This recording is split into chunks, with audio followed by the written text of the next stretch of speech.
istri yang tak dianggap. Bab 17. Ibu Anin, Tante Lani, dan Tante Indri menghentikan langkahnya ketika melihat Kinara yang tiba-tiba merampas mic pembawa acara.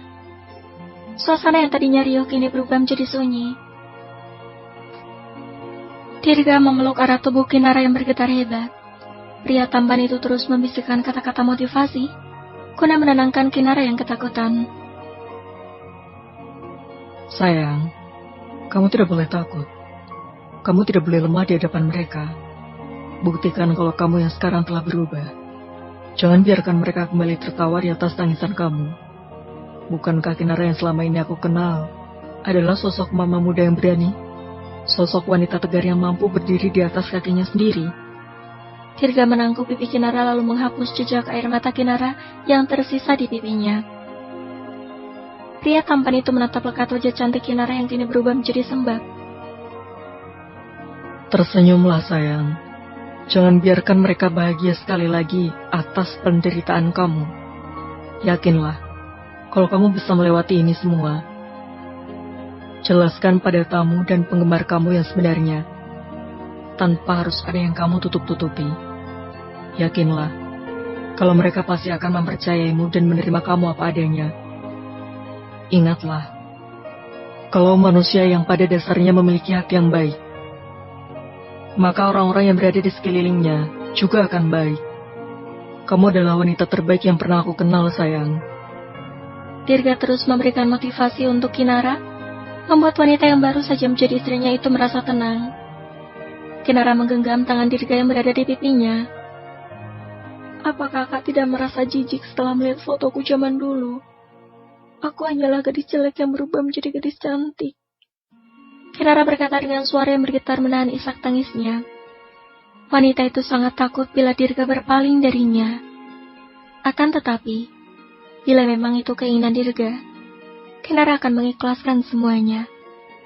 Dia akan membiarkan Dirga pergi dari hidupnya. Dia tidak sanggup menjalani hidup bersama pria yang tidak mencintainya. Dirga tersenyum manis mendengar pertanyaan Kinara. Pria tampan itu mencium lembut bibir ranum Kinara.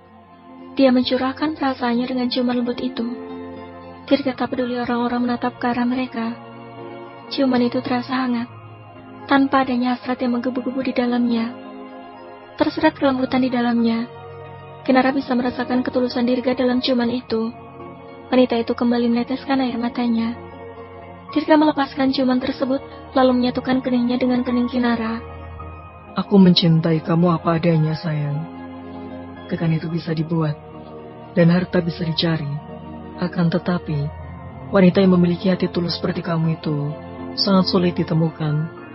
Dan aku menjadi pria yang paling beruntung karena memiliki kamu, Kinara. Aku mencintai hati kamu, bukan hanya fisik kamu. I love you, Nara. Really love you. I love you too. Kinara menangis haru mendengar kata-kata tulus yang keluar dari mulut Dirga. Wanita itu tak menyangka Dirga akan setulus ini kepadanya. Tidak ada celaan yang keluar dari mulut Dirga. Suaminya itu tampak begitu mendukung dan mencintainya apa adanya. Bukan seperti Andreas yang malah ikut menyakitinya di masa lalu. Sungguh, Kinara merasa amat beruntung karena bisa mendapatkan suami seperti Dirga. Sekarang saatnya kamu naik ke podium dan jelaskan semuanya pada mereka.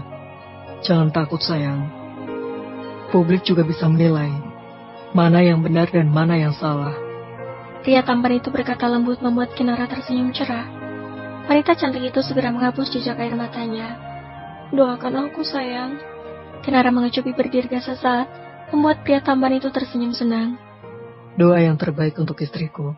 Balas Dirga tersenyum hangat. Kinara segera menyeret langkahnya menuju podium. Wanita itu berjalan anggun layaknya Tuan Putri. Tak ada lagi raut wajah ketakutan di dalamnya, karena telah berganti dengan raut wajah penuh keberanian. Kinara segera menghampiri pembawa acara di pesta pernikahannya itu. Saya pinjam mic-nya. Kinara tersenyum manis lalu mengambil mic tersebut. Silakan, Nona. Kinara mengetuk mic-nya beberapa kali, berusaha menenangkan keadaan yang riuh itu.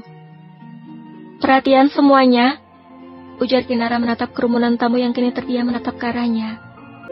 Perhatian semuanya. Kinara memegang kendali suasana. Semua orang terdiam menatap ke arahnya. Kinara menelisik seluruh ruangan. Tatapannya bertemu dengan tatapan Aluna dan Sandra, ibu tirinya.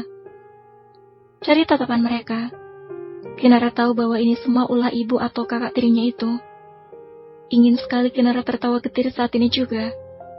Dia tak menyangka ibu dan kakak tirinya itu masih saja membenci dirinya. Padahal Kinara tak lagi mengusik kehidupan mereka. Mohon jangan ribut dulu.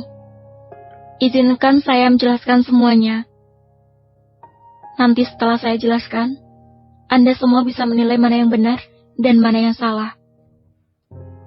Tegas Kinara membuat para tamu terdiam layaknya lentera mati. Kinara tersenyum lembut. Lalu dia menoleh ke belakang, menatap layar tancap yang menampilkan foto masa lalunya. Benar, itu adalah foto saya. Kinara membenarkan foto tersebut membuat suasana kembali riuh. Tapi bohong bila saya melakukan operasi plastik. Di sini saya ingin bercerita sedikit tentang masa lalu saya. Dan juga, saya ingin menceritakan bagaimana bisa seorang gadis jelek seperti saya di masa lalu berubah menjadi gadis cantik seperti sekarang. Para tamu kembali terdiam dikala mendengar suara merdu Kinara. Kali ini suara Kinara terdengar berbeda. Dapat mereka lihat ada sorot kesedihan mendalam dari mata Kinara. Awak media menyoroti wajah Kinara. Terlihat mata wanita itu berkaca-kaca. Saya dulu korban bullying di sekolah. Gara-gara penampilan saya yang udik dan kampungan. Wajah berjerawat dan komedo memenuhi hidung saya, membuat teman-teman sekolah saya membuli saya. Entah mereka dapat disebut teman atau tidak. Mereka memperlakukan saya seperti seorang budak. Anda semua tahu kan apa yang dimaksud budak? Manusia rendahan yang diperlakukan seperti hewan 4 kaki. Kinara bercerita dengan suara bergetar menahan amarah dan tangisnya. Sekuat mungkin wanita itu menahan air matanya agar tidak tumpah. Sedikit demi sedikit para tamu mulai bisa menilai keadaan. Harga diri saya diinjak-injak karena saya memiliki wajah yang tidak cantik. Saya dihina, dipanggil aib masyarakat, anak pembawa sial, dan banyak lagi yang saya dapatkan. Dibully itu tidak enak. Sangat tidak enak rasanya. Saya tahu betul bagaimana rasanya dibully. Saya tidak tahu bagaimana caranya berpenampilan rapi dan cantik, seperti gadis remaja lainnya. Karena saya tidak memiliki sosok ibu yang mengajarkan saya apa itu keindahan dan kecantikan. Saya tidak pernah merasakan bagaimana rasanya rambut saya disisir dan dikepang oleh sosok yang bernama ibu. Jangankan rambut saya disisir, air susunya saja, saya tidak pernah meminumnya. Jujur saja, ibu saya meninggal setelah melahirkan saya. Itulah sebabnya orang-orang menyebut saya anak pembawa sial. Karena saya lahir, ibu saya meninggal. Kalau saja saya bisa memilih, saya juga tidak ingin dilahirkan ke dunia ini kalau hanya untuk dihina dan dicemooh orang banyak. Air mata para tamu tumpah begitu saja membasahi pipi mereka. Mendengar kisah Kinara membuat mereka sadar bahwa mereka telah salah sangka pada Kinara. Mereka paham bagaimana pedihnya kehidupan seorang anak piatu tumbuh besar. Orang tua dulu sering mengatakan, lebih baik kehidupan anak yang ditinggal mati, ayahnya, ketimbang ibunya. Itu semua karena seorang ibu bisa menjadi seorang ayah. Akan tetapi, seorang ayah tidak bisa menjadi seorang ibu.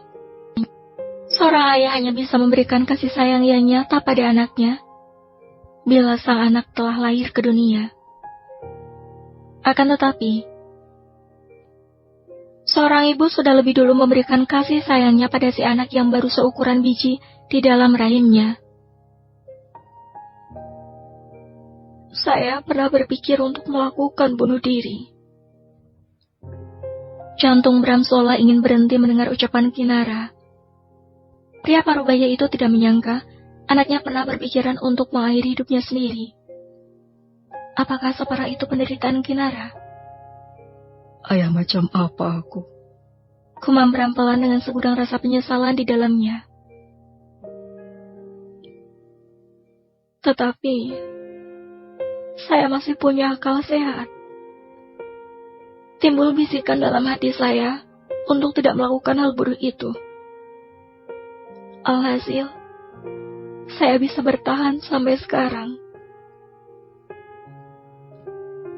1 tahun 6 bulan yang lalu, saya bertemu dengan Mama Anin. Mama angkat saya yang paling saya cintai dan saya sayangi. Beliau berada di hadapan saya sekarang, bersama dengan 2 tante angkat saya yang lainnya, Tante Leni dan Tante Indri. Kinara tersenyum manis menuju ke arah 3 wanita Parubaya yang paling ia sayangi itu. Semua tamu menatap ke arah mereka, membuat Ibu Anin, Tante Leni, dan Tante Indri mencoba menahan tangisnya mendengar kisah hidup Kinara. Mereka adalah 3 wanita hebat yang membantu saya merubah penampilan saya, sehingga bisa cantik seperti sekarang. Kinara menceritakan tentang diet dan perawatan kecantikan alami yang dia jalani. Bahkan foto transformasi Kinara dari bulan pertama sampai bulan terakhir. Kinara jalani diet dan perawatan, dia perlihatkan para tamu undangan. Banyak para tamu yang merasa kagum dengan kisah Kinara. Terlebih lagi Bu Anin, Tante Leni, dan Tante Indri juga ikut menjelaskan pada publik. Mbak Kinara memang hebat. Benar, dia wanita kuat. Kalau aku berada di posisinya, mungkin aku udah gila. Dia panutan semua wanita. Bisik-bisik terdengar dari para tamu, membuat pihak Kinara tersenyum lega. Begitu mudah membalikan opini masyarakat hanya dengan memberikan bukti yang benar. Puff Sandra. Aku sangat bahagia mendengar para tamu mencaci Kinara. Anak itu berhak mendapatkan cacian itu. Namun kebahagiaanku pupus dikala Kinara naik ke atas podium. Raut wajah wanita itu tampak begitu tenang. Tidak ada ketakutan di dalamnya. Aku merasa gugup saat dia berani bercerita tentang masa lalunya. Aku tidak terima melihat para tamu memihak anak pembawa sial itu. Seharusnya dia dihina dan dicaci. Tapi mengapa para tamu malah memujinya? Ini tidak bisa biarkan. Rencana yang telah aku susun untuk menjatuhkan popularitas Kinara, anak pembawa sial itu, hancur begitu saja. Di saat Kinara bercerita dia dibully, perasaanku berubah menjadi tidak enak. Aku takut publik dan media mencari tahu tentang siapa pelaku yang telah membuli Kinara.